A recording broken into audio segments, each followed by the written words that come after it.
Assalamualaikum. I welcome you to this video for the exercise number 1.2 of real numbers जो कि है class 10th का पहला chapter of mathematics का। यहाँ पे हमें जो पहला क्वेश्चन है वो हम स्टार्ट करेंगे। Express each number as a product of its prime factors. हमें हर कोई नंबर एक्सप्रेस करना है प्रोडक्ट ऑफ प्राइम फैक्टर्स में। तो यहाँ पे दोस्तों सबसे पहले जो हमें पता होनी चाहिए वो है एक थ्योरम की, जो हम डिस्कस करेंगे पहले, तो फिर हम क्वेश्चंस को इन 7 क्वेश्चंस को करेंगे। Now let's start. यहाँ पे बस इस थ्योरम को याद रखना है, फंडामेंटल थ्योरम ऑफ अर्थमेटिक। ये क्या बता रहा है? ये बता रहा है ये theorem, every composite number can be expressed, जिसको हम कहते हैं factorized, as a product of primes and this factorization is unique. यानी कि अगर आपके पास कोई कंपोजिट नंबर है, फॉर एग्जांपल अगर आपके पास 27 है, ये कंपोजिट नंबर है, फिर क्या कह रही है ये थ्योरम? ये कह रही है कि इसको हम एक्सप्रेस कर सकते हैं as a product of primes. तो अगर आप देखोगे प्रोडक्ट ऑफ प्राइम्स, एक तो आपने बचपन में इस तरह सीखा है प्रोडक्ट ऑफ प्राइम्स, यानी कि 3 इंटू 9, 3 इंटू 3, यानी कि मैं इसको लिख सकता हूँ 3 पावर 3, या इसी चीज़ को हम लिख सकते हैं 3 इंटू 3 इंटू 3। तो ये पूछ रहा है कि इसको हम लिख सकते हैं as a product of primes and this factorization is unique. दूसरी बात कि ये जो फैक्टराइजेशन होगी ये यूनिक होगी, यानी कि अगर हमने ये फैक्टराइजेशन निकाली है तो इसके अलावा कोई फैक्टराइजेशन हम निकाल नहीं सकते हैं, प्राइम फैक्टराइजेशन की जब बात होगी। Apart from the order in which the prime factors आकर, इसके अलावा कि हमारे पास कोई और ऑर्डर हो। कहने का मतलब क्या है कि ऑर्डर जो भी हो, ऑर्डर में कोई मामला नहीं है। फॉर एग्जांपल अगर मैं बता दूं, दूसरी एग्जांपल अगर मैं लेके चलूँगा 12 की, तो इसको हम लिख सकते हैं 2 इंटू 2 इंटू 3। इसकी जो प्राइम फैक्टराइजेशन आ गई वो आ गई ये। इसी चीज़ को हम लिख सकते हैं 2 इंटू 3 इंटू 2 भी। इसी को हम लिख सकते हैं 3 इंटू 2 इंटू 2 भी। यानी कि जितने भी आप लिख सकते हो, फैक्टराइजेशन यूनिक होगी, यानी कि फैक्टर्स यूनिक होगी। यहाँ पे भी 2 2 टाइम्स था और 3 1 टाइम्स था, लेकिन ऑर्डर डिफरेंट हो सकते हैं, ऑर्डर में कोई इशू नहीं है। जैसे मैंने इस 2 को पहले लिखा, फिर पहले सेकंड फैक्टर भी 2 ही लिखा, फिर 3 लिखा। बट यहाँ पे मैंने पहले 2 लिखा, फिर 3 लिखा, फिर 2 लिखा। यहाँ पे मैंने पहले ही 3 लिखा, फिर 2, फिर 2, यानी कि order apart from order, order को छोड़ के आप देखो तो आपकी जो फैक्टराइजेशन है वो यूनिक होती है। किसी भी कंपोजिट नंबर की प्राइम फैक्टराइजेशन यूनिक होगी। सो इन शॉर्ट, अगर आपके पास कोई प्राइम नंबर है, प्राइम नंबर है, आपको पता है प्राइम नंबर्स क्या होते हैं, बट यहाँ पे मेरे कहने का मतलब है कि अगर आपके पास कोई नंबर है तो उसकी जो प्राइम फैक्टराइजेशन है वो यूनिक है, वो यूनिक प्राइम फैक्टराइजेशन है। यूनिक प्राइम फैक्टराइजेशन, उसको मैं लिखूंगा UPF, यूनिक प्राइम फैक्टराइजेशन। उसकी होगी एक्सप्रेस्ड, जिसको हम उसी किसी भी नंबर को हम एक्सप्रेस कर सकते हैं प्रोडक्ट ऑफ प्राइम्स में। नाउ अब हम आ जाएंगे क्वेश्चंस पे। तो यहाँ से क्वेश्चंस हम स्टार्ट करेंगे। क्वेश्चंस आसान ही है, इनमें ज़्यादा कुछ नहीं पूछा गया है। तो पहला क्वेश्चन जो है वो है 140, इसको एक्सप्रेस करना है as a prime factorization. Now इसका सोल्यूशन किस तरह लेके चलेंगे हम?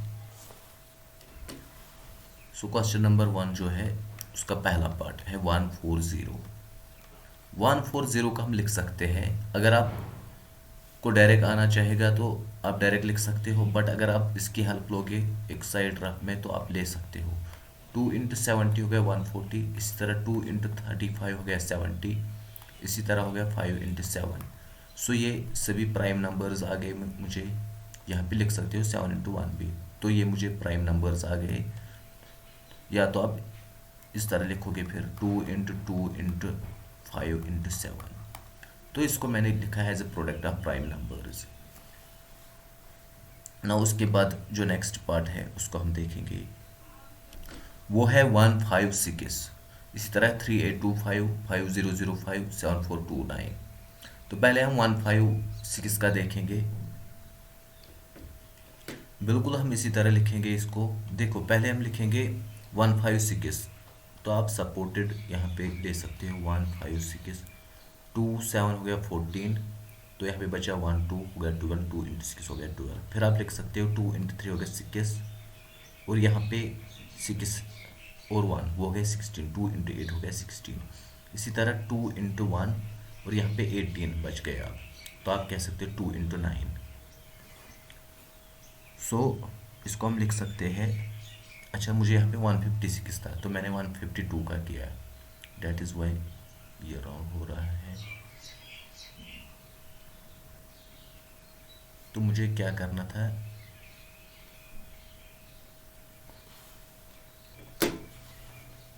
156 को हम इस तरह लिखेंगे 156। तो पहले करेंगे 2 से, 2 इंटू 7 हो गया 14, एंड यहाँ पे बचा 6 एंड 1 डेट इज 16, सो हो गया 2 8 16।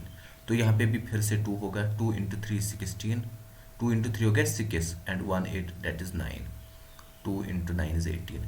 फिर यहाँ पे 2 इंटू 1, 2 तो नहीं होगा अब क्योंकि ये यहाँ पे इवन है, नहीं है तो यहाँ पे ऑड है। सो यहाँ पे मैं 3 से करूँगा, 3 इंटू 1 3 इंटू 3 9 और 13 इंटू 1। तो जो आपको यहाँ पे रियल जो इसकी प्राइम फैक्टराइजेशन होगी वो होगी 2 into 2 into 3 into 13 which is equal to 2 square into 3 into 13। ये हो गया इस पार्ट का। उसके बाद नेक्स्ट क्वेश्चन जो है वो था, नेक्स्ट इज 3825, जो कि है हम लिखेंगे यहाँ पे थर्ड पार्ट 3825। यहाँ पर भी हम करेंगे यही प्राइम फैक्टराइजेशन, बिल्कुल आसान से जाएंगे 3825। यहाँ पे लास्ट पे 5 है तो हम इसको मल्टीप्लाई करते हैं 5 से, तो इसका मतलब होगा 5 इंटू 7 हो गया 35, तो यहाँ पे बचे 3 और 2 हो गया 32। So it means 5 into 6 is 30। तो यहाँ पे फिर से आ गया मुझे 25, जो कैरी यहाँ पे 2 आए थे, तो मुझे कितना आ गया 25, डेट इज 5 इंटू 5 इज 25। तो फिर से मैं करूँगा 5 से ही क्योंकि यहाँ पे लास्ट में 5 है।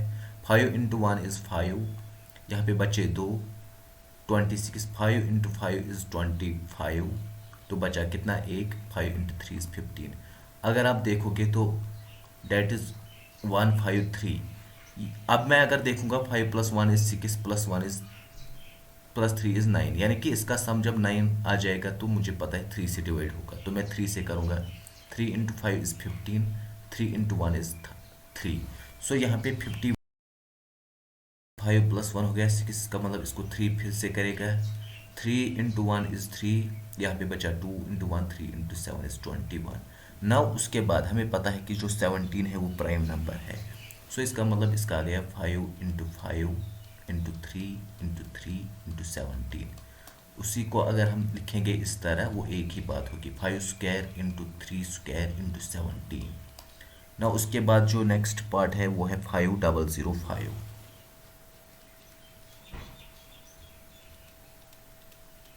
इसको हम लिख पाएंगे फिर से अगर हम देखेंगे तो पहले होगा 5 इसका मल्टीप्लाई, तो हम यहाँ पे लिख सकते हैं 5005। देखो यहाँ पे होगा 5 इंटू 1 001।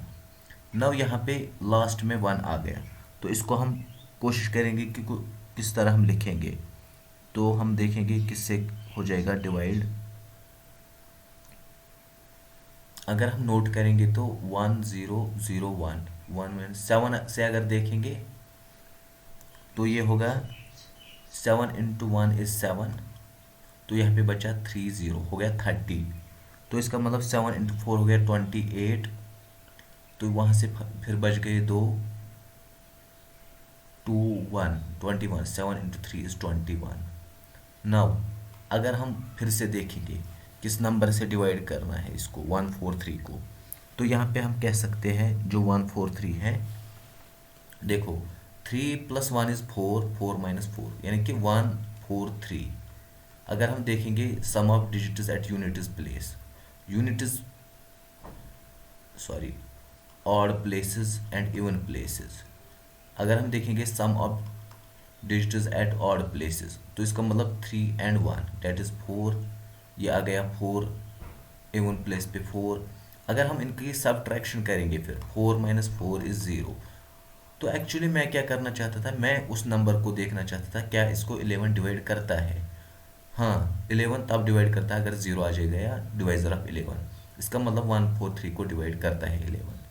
सो यहाँ पे बेसिकली आपको पता होना चाहिए कि 2 को कौन सा नंबर डिवाइड करता है, 2 किस नंबर को डिवाइड करता है, 3 किस नंबर को डिवाइड करता है, 4, इसी तरह 5, 6, 7, 8, 9, 10, 11, 13, 14, इसी तरह 100। तो आपको यहाँ पे थोड़ा सा आइडिया होना चाहिए कि ये नंबर्स किस नंबर को डिवाइड करते हैं, तब हमारा ये प्राइम फैक्टराइजेशन आसान होता है ना। फिर भी कोई इशू नहीं है।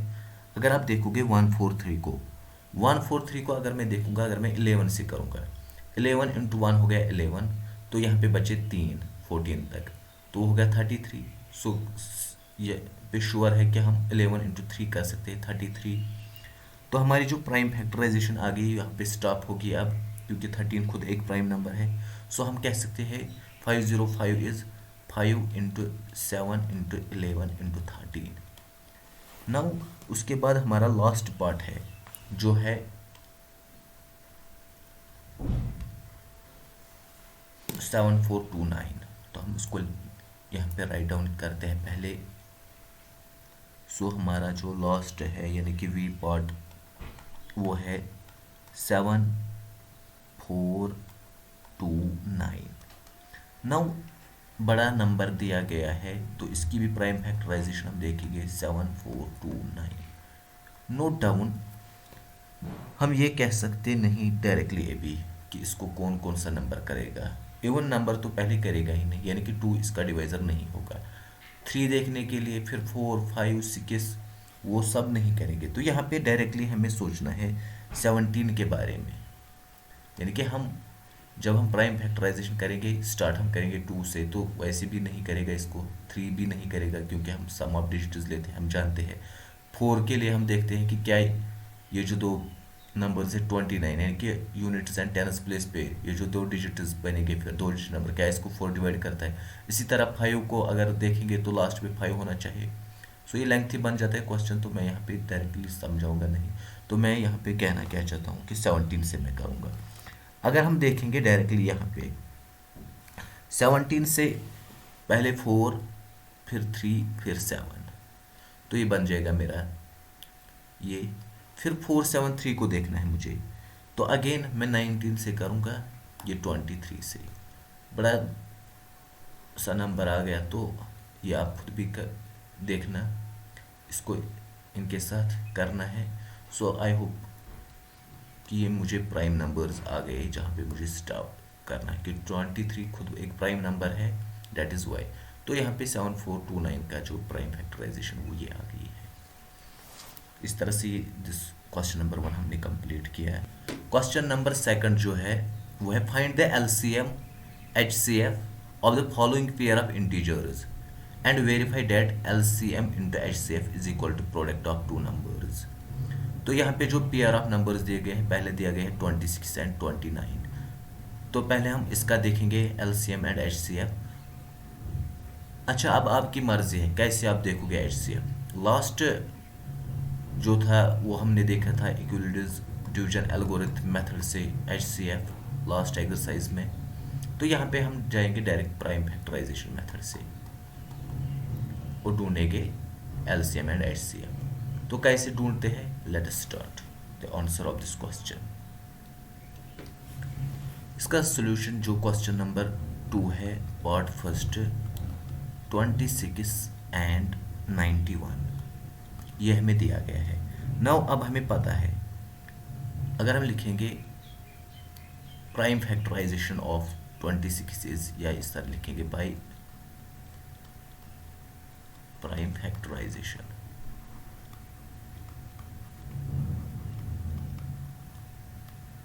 वी हैव, हमें पता है 26, ये डायरेक्टली आता है 2 × 13 क्योंकि 26 होता है, और 91 भी आता है 7 × 13।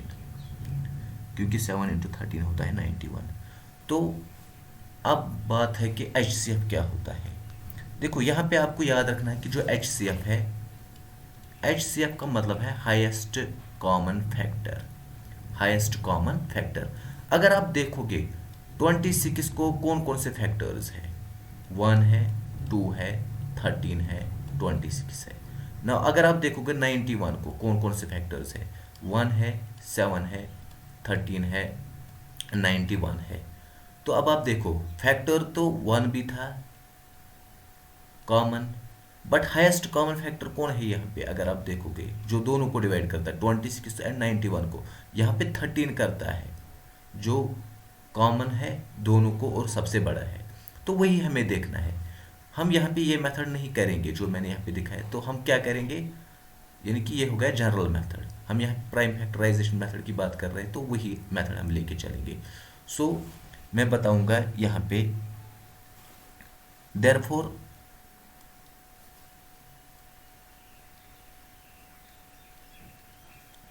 HCF of 26 and 91 is equal to, हमें देखना होता है कि इसमें से जो फैक्टर्स है वो इसमें से भी होनी चाहिए। तो अगर हम देखें कि 2 26 में है, यानी कि यहाँ पे 2 है, बट यहाँ पे हमें 2 नहीं है, तो हम इसको नहीं लिखेंगे। यहाँ पे 13 है, यहाँ पे भी 13 है, हम इसी को लिखेंगे जो दोनों में होंगे। तो यहाँ पे 13 दोनों में था, तो हम HCF इसी को कहेंगे। Now LCM, LCM of 26 and 91। जब हम LCM की बात करेंगे तो हम सभी फैक्टर्स को लेके चलेंगे, तो हम इस तरह लिखेंगे। अगर आप, मैं थोड़ा सा यहाँ पे फिर लिखूंगा, ये 2 × 13 था, 7 × 13 था, तो इसका मतलब यहाँ पे अगर 2 है, यहाँ पे नहीं है, तो मुझे ये 2 लिखना है इस टाइम। इसी तरह यहाँ पे 13 है, उसको भी लिखना है एक बार, तो यहाँ पे भी है, यहाँ पे भी है। अब अगर आप देखोगे यहाँ पे 7 है, तो इसको भी लिखेंगे। ये होगा LCM 26 एंड 91 का।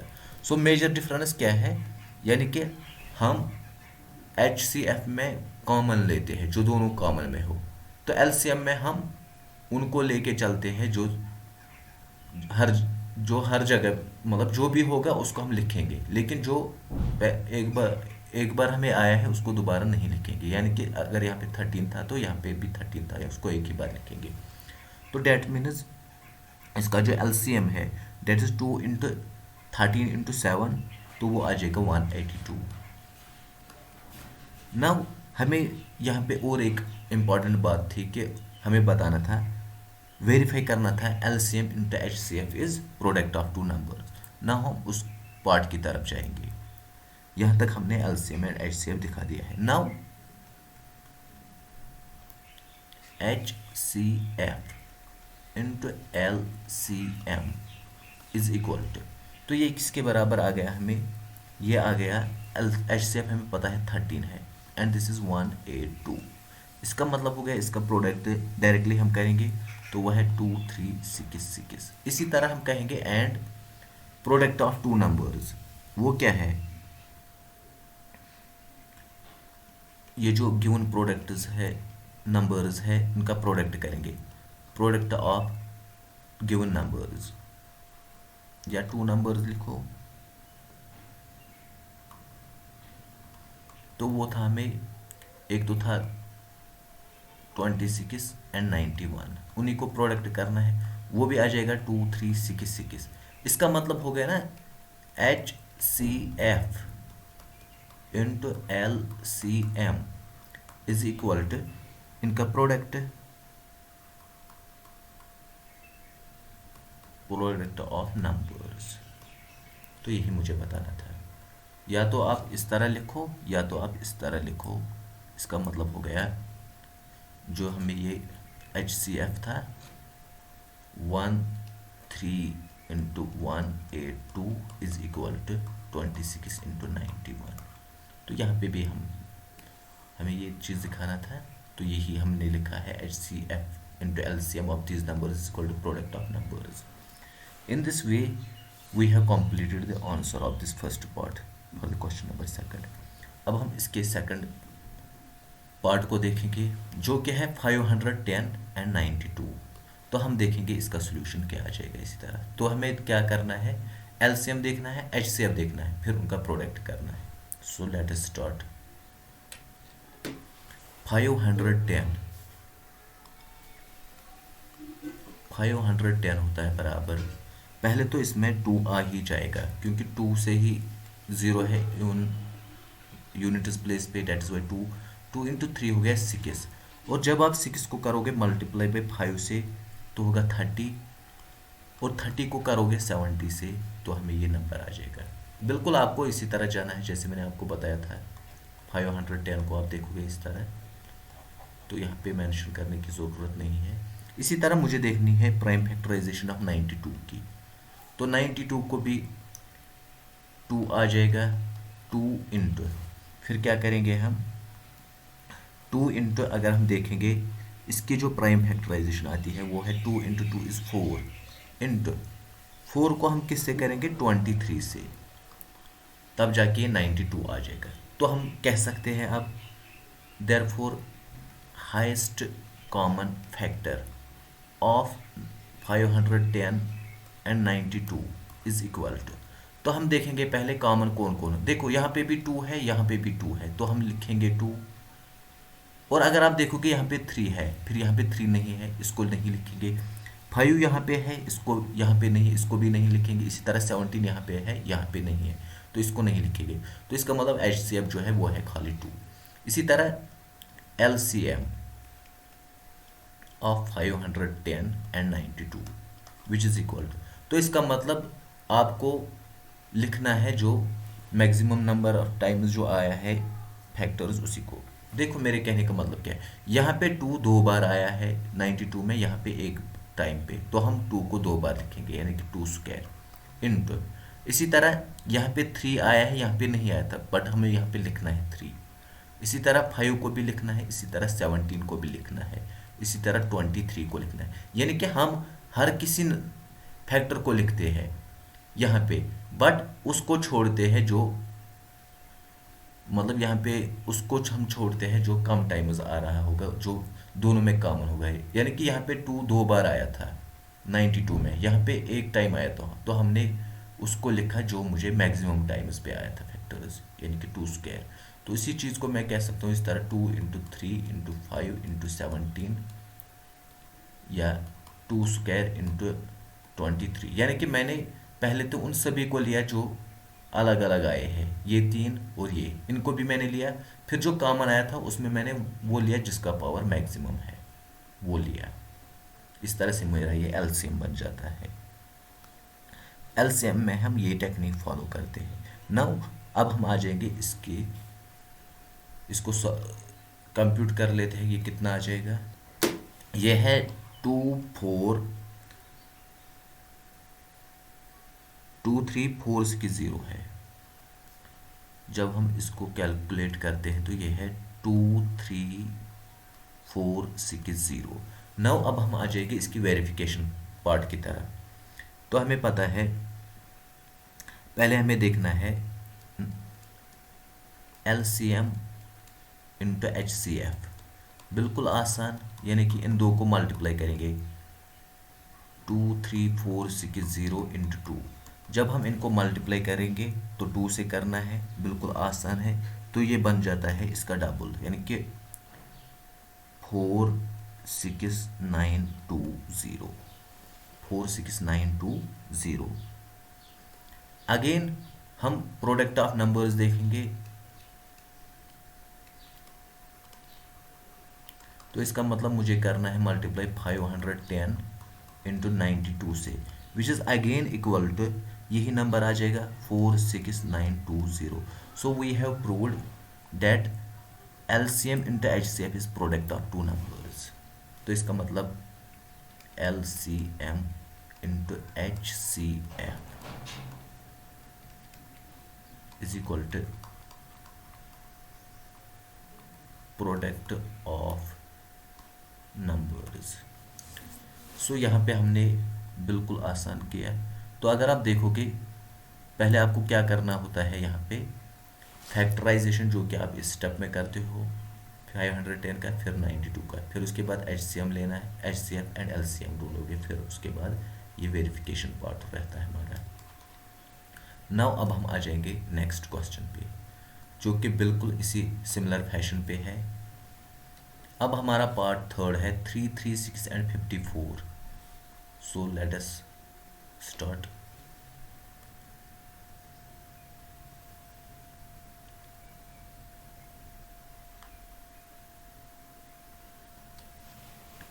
Three, 3, 6 and 54। तो यहाँ पे नोट डाउन कीजिए पहले 3, 3, 6 की प्राइम फैक्टराइजेशन क्या है। 3, 3, 6 होता है बराबर, तो हम अगर देखेंगे ये है 2 इंटू 2 इंटू 2, वो हो गया 8 इंटू, फिर उसके बाद आता है इंटू 2 हो गया 16 इंटू 3 इंटू 7।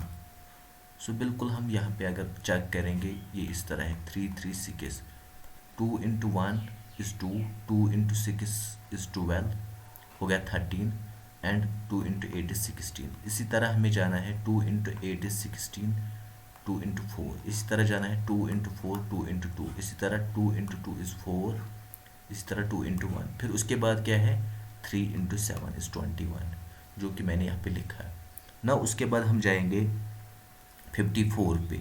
54 तो आसान ही है, पहले तो आ जाएगा 2 into 3 is 6 into 3 is 18, 18 into 3 is 54। सो यहाँ पे भी हमने ये किया है, बिल्कुल आसान है ना। उसके बाद हम अगर देखेंगे HCF हाईएस्ट कॉमन फैक्टर। अब देखो कॉमन क्या है, यहाँ पे 2 एक बार है तो यहाँ पे 4 बार है, एक बार लेके मानेंगे यानी कि 2 इंटू, अब देखो यहाँ पे 3 1 टाइम है तो यहाँ पे भी 3 है तो 3 लेंगे और कोई कॉमन नहीं है, तो इसका मतलब HCF इज 6। इसी तरह एंड LCM मैंने पहले ही बताया, जो कॉमन होगा उनका जो हाईएस्ट पावर होगा वो लेके चलते हैं। पहले तो 2 पावर 4 लेके चलेंगे इंटू, यहाँ पे 3 है बट यहाँ पे इसमें 3 स्क्वायर है तो हम 3 स्क्वायर लेके चलेंगे। इसी तरह 7 यहाँ पे है तो यहाँ पे नहीं है, सो हम 7 लेके चलेंगे। तो now after multiplying 2 power 4 into 3 square is 9 and 7 that is 3024। Now अब हम जाएंगे इसकी वेरिफिकेशन प्रोसेस की तरफ, यानी कि LCM into HCF is equal to, वो होगा 6 इंटू 3024। तो अगर हम देखेंगे वो किसके बराबर आता है, वो आता है 3024 इंटू 6, वो होगा 18144। अगेन अबे हम करना है product of two numbers. Now product of two numbers क्या है, प्रोडक्ट ऑफ नंबर्स, तो हमारे जो नंबर्स दिए गए थे, एक था 336, दूसरा था 54। Now after multiplying this we get the same value 18144। Hence हम कह सकते हैं LCM into HCF is equal to, यहाँ पे इक्वलिटी हम लिखेंगे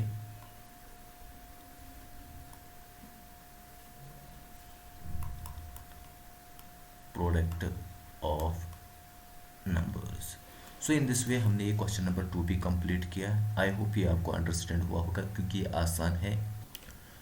क्वेश्चन नंबर 3 जो है वो है find the LCM and HCF of the following integers by applying the prime factorization method. यानी कि जो क्वेश्चन नंबर 2 में हमने किया वही करना है यहाँ पे।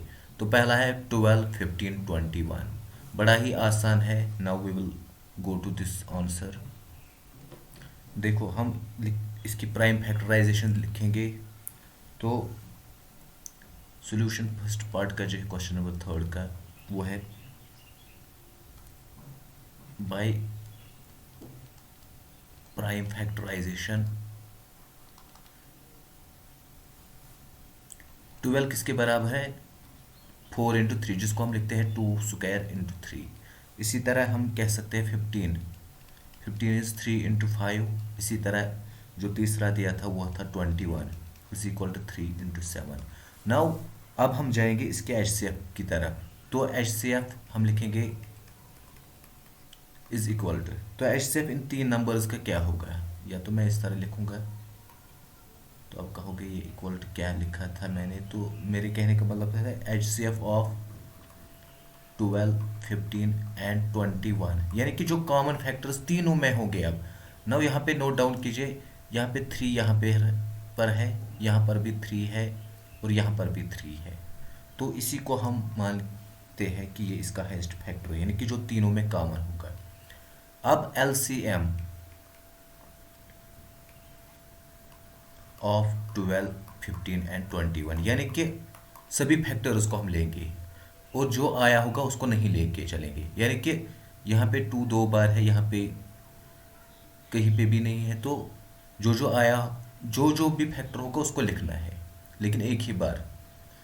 मेरे कहने का मतलब आगे मैं समझाऊंगा आपको। 2 स्क्वायर यहाँ पे आ जाएगा, देखो यहाँ पे 3 आया है तीनों में, तो इसको हम एक ही बार लेके चलेंगे, वही मैं बोल रहा था कि रिपीट नहीं करेंगे। सो यहाँ पे इंटू 3 आ जाएगा, इंटू फिर 5 इंटू 7, बिल्कुल वैसे, यानी कि यहाँ पे 5 आया था एक्स्ट्रा, यहाँ पे भी 7 था, तो ये होगा 2 into 2 is 4, into 3 is 12, into 5 is 60, 60 into 7 is 420। बड़ा ही आसान सा क्वेश्चन था ना। उसके बाद उसका सेकंड पार्ट है, उसका जो पार्ट नंबर सेकंड है वो है 17, 23 एंड 29। तो इसी तरह हम लिख सकते हैं 17 को सिंपली हम लिख लेंगे 17 इंटू 1 इज 17, इसी तरह 23,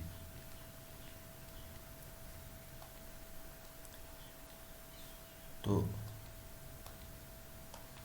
आपको पता है 23 होता है, 23 इंटू 1 इज 23। सो यहाँ पे तीनों प्राइम है एक्चुअली, जिसको हम को प्राइम भी कहते हैं। इन दिस सेम वे 23 भी प्राइम नंबर है, तो हम लिखेंगे इसी तरह, और उसके बाद है 29, यानी कि 29 इंटू 1। नाउ नोट डाउन यहाँ पे इंपॉर्टेंट क्या है, HCF जो होता है को प्राइम नंबर्स का, यानी कि इन तीन नंबर का 17, 23, 29, वो तो आ जाएगा 1, क्योंकि इनका कॉमन फैक्टर 1 ही है। इसी तरह अगर हम देखेंगे प्राइम नंबर 1 नहीं है, बट यहाँ पे हम मान के चलते हैं कि दिस इज HCF, क्योंकि ये तीनों को प्राइम थे, यानी कि इनका कॉमन फैक्टर 1 ही आता है, डेट इज वाई हमको ये लिखना पड़ा।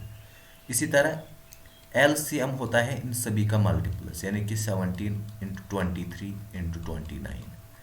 अगर आप इसका कंप्यूट करोगे इन तीनों को, now after computing this will be equal to 11339।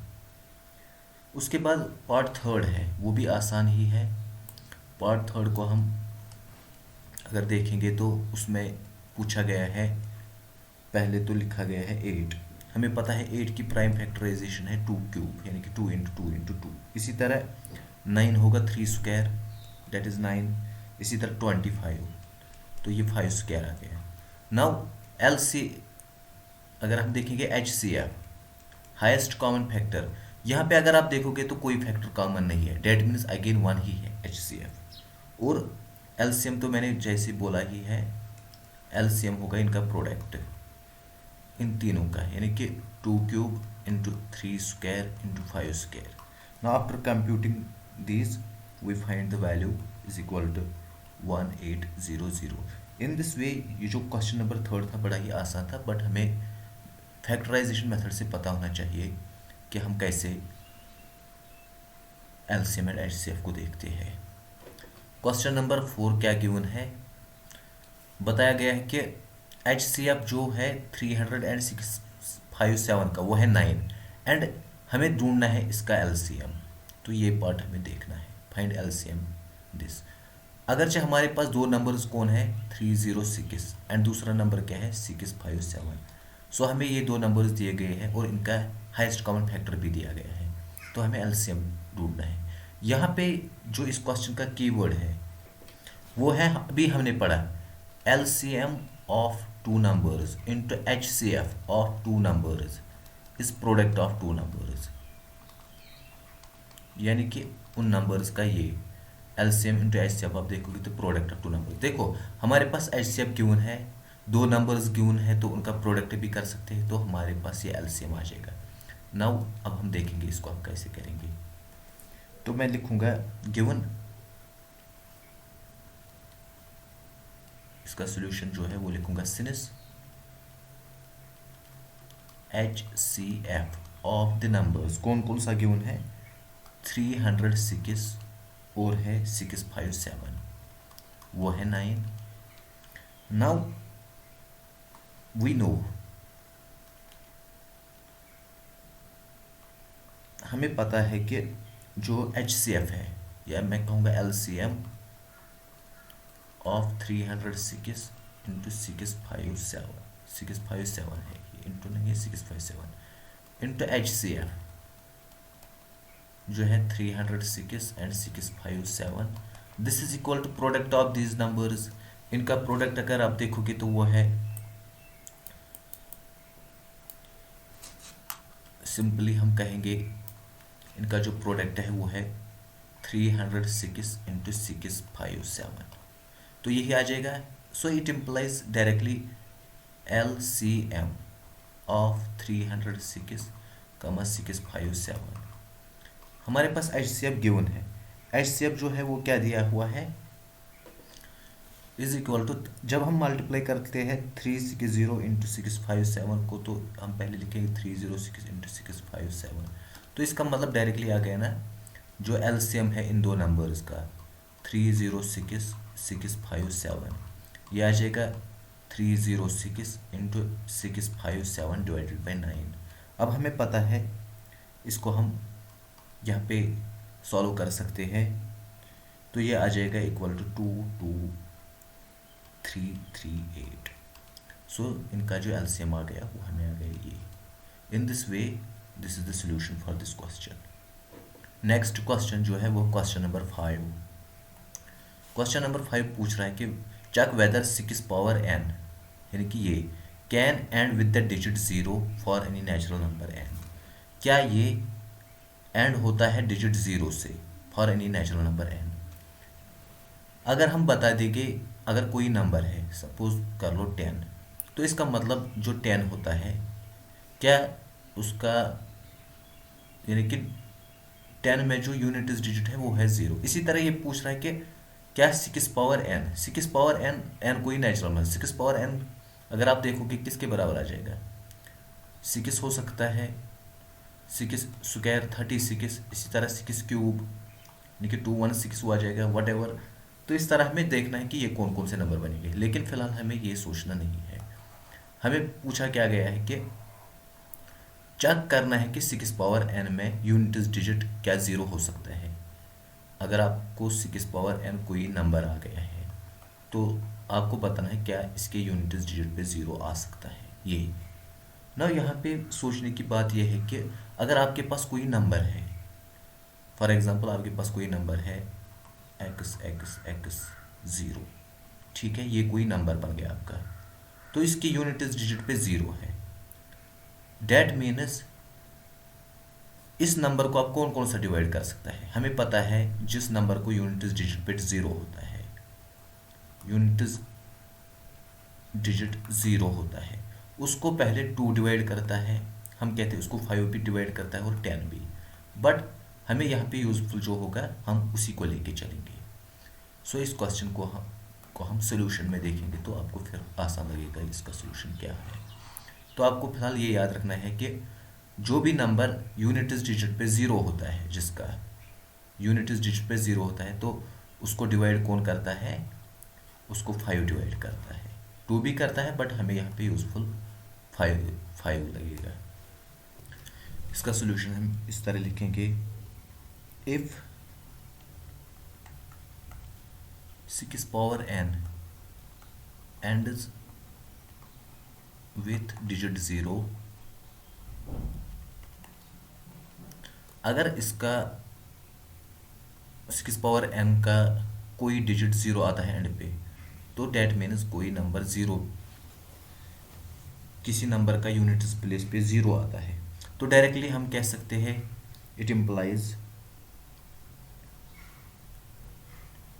Then, तो हम कह सकते हैं 5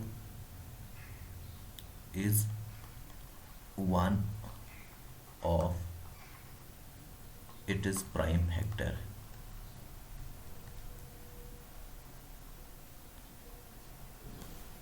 दैट मीन्स 5 इसका एक फैक्टर बन सकता है।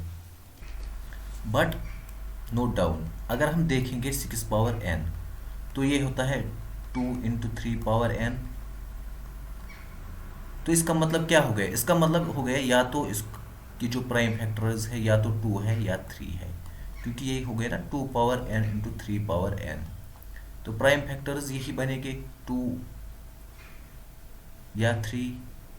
दैट इज़ वाई मुझे ये पॉइंट यहाँ पे मेंशन करना पड़ा। तो हम कह सकते हैं कि so it implies the only prime factors of 6 power n और या तो होंगे 2 या तो हो सकता है 3, यानी कि the only prime factors of 6 power n और 2 एंड 3। बट हमने क्या कहा था? अगर डिजिट एंड होता है 0 से तो 5 इसका एक फैक्टर प्राइम फैक्टर है। मगर अगर हम देखेंगे 6 पावर n का जो ओनली फैक्टर्स आते हैं वो 2 एंड 3। बट विथ ऑलरेडी जो हमारे पास ये प्राइम फैक्टराइजेशन थ्योरम ये गारंटी हमें देगी कि इसकी यूनिकनेस ऑफ इट्स फैक्टर्स, जैसे कि हमने बताया कि उसके यूनिक प्राइम फैक्टर्स होते हैं। तो मैं कहूँगा, तो हम कह सकते हैं कि जो ओनली प्राइम फैक्टर्स है 6 पावर n वो है 2 एंड 3। तो इसका मतलब जो ये 5 हमने माना था प्राइम फैक्टर होगा, ये इसका नहीं हो सकता है। जब ये प्राइम फैक्टर नहीं है तो इसका मतलब 6 पावर n एंड डिजिट 0 से नहीं करेगा, यानी कि जब इसका प्राइम फैक्टर 5 बनेगा ही नहीं तो कोई नंबर इसका नहीं हो सकता है जिसको एंड पे 0 होगा। तो हम कह सकते हैं देयरफॉर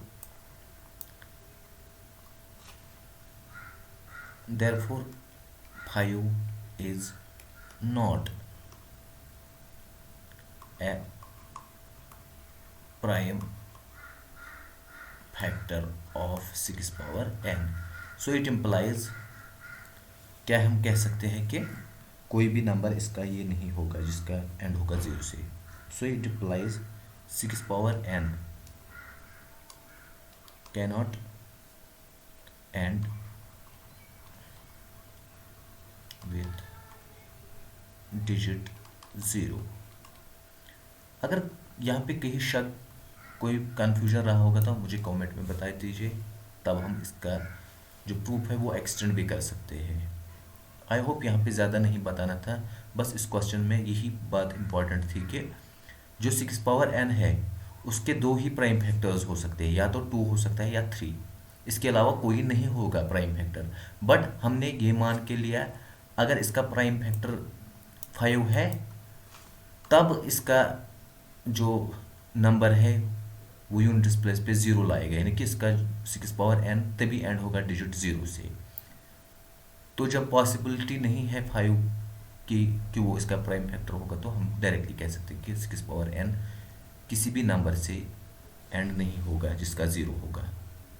सो यहाँ पे क्लियर एक बात है कि 0 नहीं होगा 6 पावर n में, and with 0। Now moving to the next question. यहाँ पे है explain why 7 into 11 into 13 plus 13 and 7 into this और कंपोजिट नंबर्स। हमें बताना है कि ये कंपोजिट नंबर्स क्यों है। अगर हम देखेंगे ये दो नंबर्स, एक तो ये दिया गया है और दूसरा ये, तो हमें बताना है कि ये दो नंबर्स क्यों कंपोजिट नंबर्स है। हमें पता है पहले कंपोजिट नंबर हम उस नंबर को कहते हैं जिसको 2 से ज़्यादा फैक्टर होंगे, 2 से ज़्यादा, यानी कि उसके फैक्टर्स जो होंगे मिनिमम 3 होंगे, तो उसको हम कंपोजिट नंबर कहते हैं। नाउ उसका सॉल्यूशन की तरफ हम जाएंगे। अब तो हम यहाँ पे कह सकते हैं क्लियरली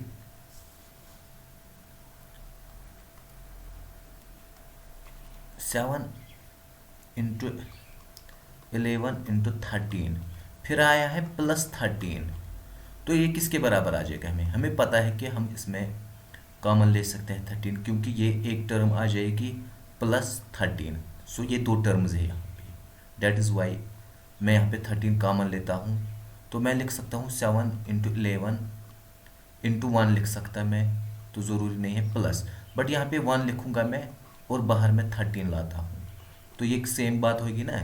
इसका मतलब 7 × 11 × 13 प्लस आ जाएगा फिर 1 × 13, तो वही जो मैंने लाइन फर्स्ट में लिखा था, लाइन सेकंड वही इम्प्लाई कर रही है। तो यहाँ पे आपको क्या हुआ, मतलब हो गया, तो इसका मतलब हो गया ये दो टर्म्स हैं जो एक दूसरे से मल्टीपल हो रही है। तो यहाँ पे ज़रूरी नहीं है कि आप इनको मल्टीप्लाई कर लो, या आप यहाँ पे भी कह सकते हो कि ये कंपोजिट नंबर आ गए, अब ये कंपोजिट नंबर आ गया। क्यों? क्योंकि ये प्रोडक्ट ऑफ टू नंबर्स बन गया, एक तो ये इंटू दिस। तो अगर आप चाहो तो फर्दर हम क्या कर सकते हैं, देखो 7 × 11 हो गया 77 + 1 × 13, तो ये आ गया 78 × 13।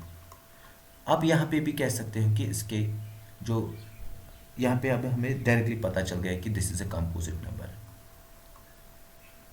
Which is a composite number, which is a composite number. क्यों? हमें पता है ये जो नंबर है इसको हमने लिखा 17 × 13, इसका मतलब हो गया इसके जो फैक्टर्स है 7 × 11 × 13 + 13, अगर इसके फैक्टर्स हम देखेंगे, इसका फैक्टर आ गया 1 जो कि हर किसी नंबर का होता है, 78 भी है, 13 भी है इसका फैक्टर, और ये खुद नंबर भी जो कि ये इतना बड़ा है जो ये है, ये भी एक फैक्टर है। डेट इज वाई हम इसको कह सकते हैं कि ये कंपोजिट नंबर है। हम जानते हैं इसका जो ये फैक्टर होगा वो 2 भी होगा, क्योंकि 78 को 2 भी डिवाइड करेगी, इसी तरह जो 78 को करता है वो भी है। तो मुझे बस यहाँ पे एक से ज़्यादा, 2 से ज़्यादा फैक्टर आ गए तो मैं कह सकता हूँ ये कंपोजिट नंबर है। इसी तरह हम अगर इसके दूसरे नंबर पे जाएंगे जो कि दूसरा वैल्यू दिया गया था, वो क्या है, वो है 7 × 6, वो है 7 × 6 × 5 × 4 × 3 × 2 × 1, फिर है +5। नोट डाउन ये 5 और ये 5, इनको मैं कॉमन लेके चलूँगा, तो मैं कह सकता हूँ 5 बोथ में से कॉमन लेके चलो, फिर मैं लिख सकता हूँ 7 × 6 × 4 × 3 × 2 +1। नाउ इस क्वांटिटी को सॉल्व करो या ना करो, आप यहाँ पे डायरेक्टली कह सकते हो कि ये कंपोजिट नंबर है। कंपोजिट नंबर क्यों है? क्योंकि यहाँ पे एक फैक्टर आपको 5 आ गया जो इसको डिवाइड करेगा, इसी तरह ये दूसरा आ गया, तो हम जानते हैं कंपोजिट नंबर वो नंबर होता है जो प्राइम नहीं होगा। तो इसका मतलब आप यहाँ पे भी कर सकते हो 5 इंटू, अगर आप चाहो तो ये लिख सकते हो, so which is obviously a composite number. So आप कह सकते हो 7 इंटू जो भी ये नंबर था इज ए कंपोजिट नंबर,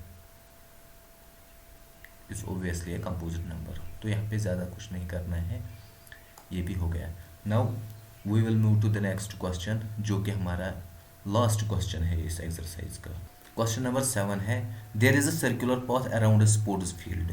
कोई स्पोर्ट्स फील्ड है जिसके अराउंड सर्कुलर पाथ है। Sonia takes 18 minutes to drive 1 round of a field.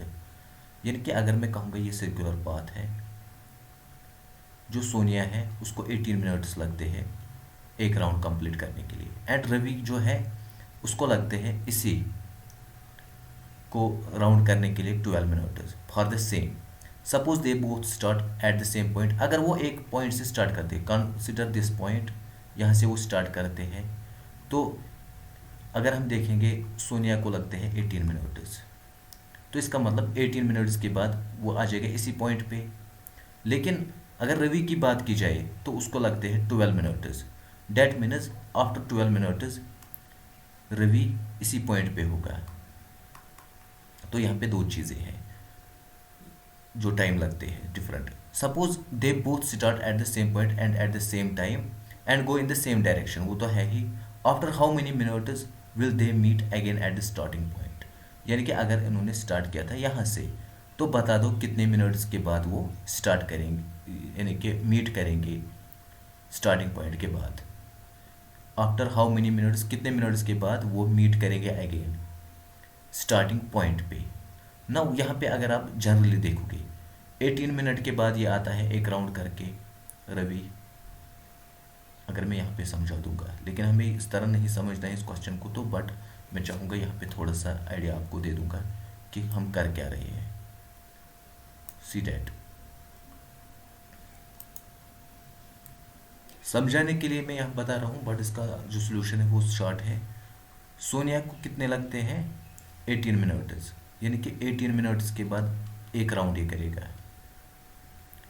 जब ये दूसरे राउंड के लिए आ जाएगा, राउंड 1, राउंड 2 के लिए, यानी कि यहाँ से यहाँ तक फिलहाल 18 मिनट्स, अब जब यहाँ से फिर जाएगा तो फिर 18 मिनट्स, तो डेट मीन्स 36 मिनट्स के बाद ये सेकंड राउंड कंप्लीट करेगा। थर्ड राउंड कितने का मिनट्स के बाद करेगा 30, फिर और 18 मिनट्स हम ऐड करते जाएंगे, तो इसका मतलब ये होगा 54 मिनट्स। इसी तरह रवि की अगर देखिए, रवि पहला राउंड करता है 12 मिनट्स, यानी कि जब रवि एक राउंड कंप्लीट करेगा वो होगा 12 मिनट्स के बाद। थोड़ा सा मैं यहाँ पे रब कर लेता हूँ इसको। तो रवि अगर हम देखेंगे तो 12 मिनट्स ने एक कंप्लीट राउंड किया स्टार्टिंग पॉइंट से। फिर जब ये दूसरा राउंड करेगा आफ्टर सेकंड कंप्लीट राउंड, तो फिर 12 मिनट्स से 24 मिनट्स।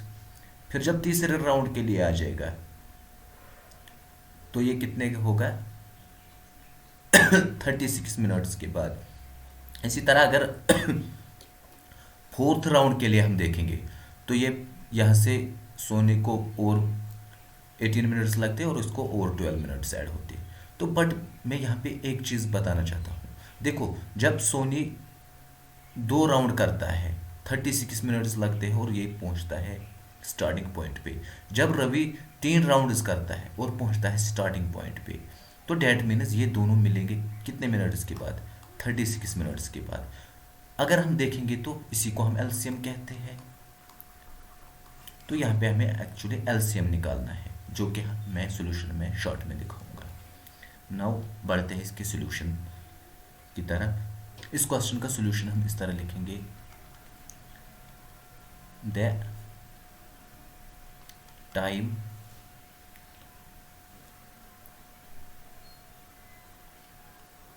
सोनिया एंड रवि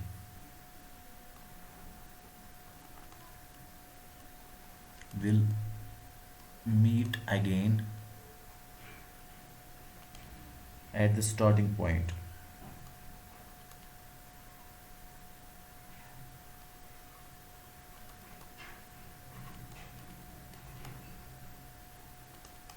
तो क्या होगा, वो होगा simply will be LCM of किस किस का, जो टाइम जो लगा था सोनी को यानी कि 18 मिनट्स, एंड जो उसका टाइम था रवि का जो कि दिया गया था 12 मिनट्स, क्योंकि उसके बाद ही कंप्लीट राउंड करते हैं वो। That is LCM of 18 and 12। So यहाँ पे ज़्यादा नहीं है, LCM ऑफ 18 एंड 12 होता है 36, बड़ा ही आसान है। सो दे विल मीट आफ्टर कितने minutes 36 minutes, hence they will meet after 36 minutes। तो ये था